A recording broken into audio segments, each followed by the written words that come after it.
দেখো বন্ধুরা, এখন বাজে 8টা আর আমি 8টার সময় চলে এসেছি রান্না করতে। তো দেখো রান্না হচ্ছে, এদিকে ভাত হয়ে গেছে, ভাতে ফ্যান ঝেড়ে নিয়েছে, দেখো গরম গরম এখন ধোঁয়া হচ্ছে। আর এখানে এই যে পটল ভাজা হচ্ছে। আর যেহেতু আজকে বৃহস্পতিবার নিরামিষ, তো তার জন্যে নিরামিষ, রাতে বেশি কিছু করছি না, পটল ভাজা হচ্ছে আর গাঁটি কচু দিয়ে আলু দিয়ে দম বানাবো। তার জন্য দেখো গাঁটি কচু আর আলু ভালো করে প্রেশারে একটা সিটি দিয়ে নিয়েছি। চলো, কড়াতে তেল আছে, ওই তেলের মধ্যে এখন আমি দিয়ে দেবো গোটা জিরে।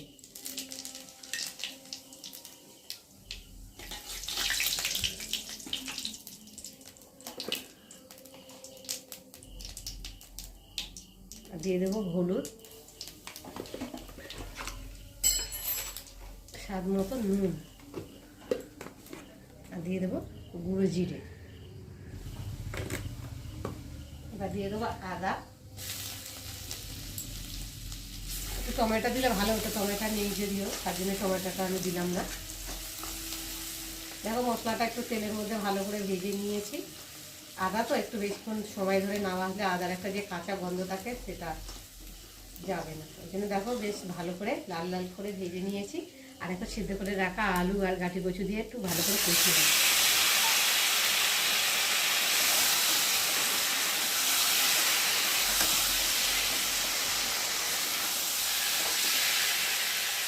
এবার দিয়ে দেবো একটু অল্প করে গুঁড়ো লঙ্কা,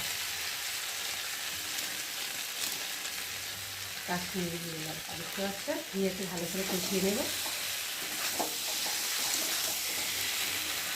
কচু আলুর দম খেতে তো ভীষণ ভালো লাগে। আমরা কারা কারা কচু আলুর দম পছন্দ করে আমাকে বলতে অবশ্যই কমেন্টে জানিয়ে। কচু জিনিসটাই ভালো লাগে, কচু এমন একটা জিনিস, তাই না বন্ধুরা? যাই হোক, আমি এখন একটু ভালো করে কষিয়ে নেব, যত কষাবে তত টেস্ট হবে। আচ্ছা বন্ধুরা, আলু কচুটা ভালোভাবে কষিয়ে নিয়েছি, দেখতে পাচ্ছ, আর মশলা থেকে দারুণ একটা গন্ধ ছেড়ে দিয়েছে। আর এখন আমি জল দিয়ে দেবো, অল্প করে দেবো, যেহেতু কচুটা সেদ্ধ করা আছে।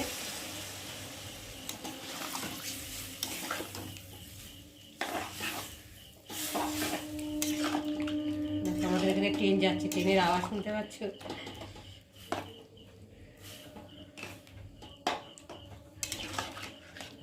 ভালো করে না নেড়ে দিলে তো দেখো বন্ধুরা, জল দিয়ে বেশ ভালো করে ফুটিয়ে নিয়েছি। দেখো ঝোলটা অনেকটাই শুকিয়ে গেছে, আর কচু তো বেশ গাঢ় গাঢ় হয়ে গেছে, কচুতে অনেকটাই টেনে নিয়েছে। তো দেখো এখন আমি নামাবার আগে একটু অল্প করে স্বাদ মতো চিনি দেবো। কচু তো একটু চিনি দিলে খেতে ভালো লাগবে। আর দিয়ে দেবো একটু মিট মশলা দিয়ে একটু ভালো করে নেড়ে নেব।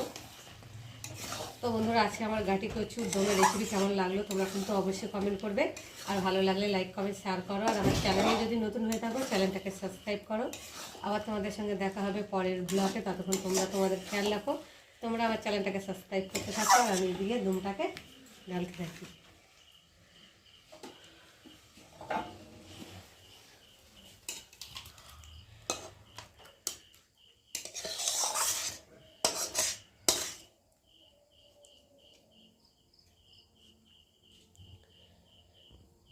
তো দেখো বন্ধুরা, কচু আলুর দম তৈরি হয়ে গেছে, আর তোমাদের দাদাভাইয়ের খিদেও পেয়ে গেছে। আর এখন এই যে খেতে দিয়েছি, দেখো পটল ভাজা আর গাঁটি কচু আলুর দম। তোমাদের দাদাভাই খেয়ে বলবে কেমন হয়েছে, খেয়ে বলো কেমন হয়েছে। কচুর দম তো ভালোই হয়েছে, হ্যাঁ, আমার খুব ভালো লাগছে। নিরামিষযুক্ত কচুর দম ভালো লাগছে, আর তার সঙ্গে পটল ভাজা আপাতত হয়েছে। ভাতটা একটু নরম নরম হয়েছে, ভালো লাগছে, আমার পক্ষে খুব ভালো। বন্ধুরা এখন খেয়ে নিই, তোমাদের সঙ্গে আবার পরে কথা বলবো। এখন খিদে পেয়ে গেছে তাই তো? যাও খেয়ে নাও।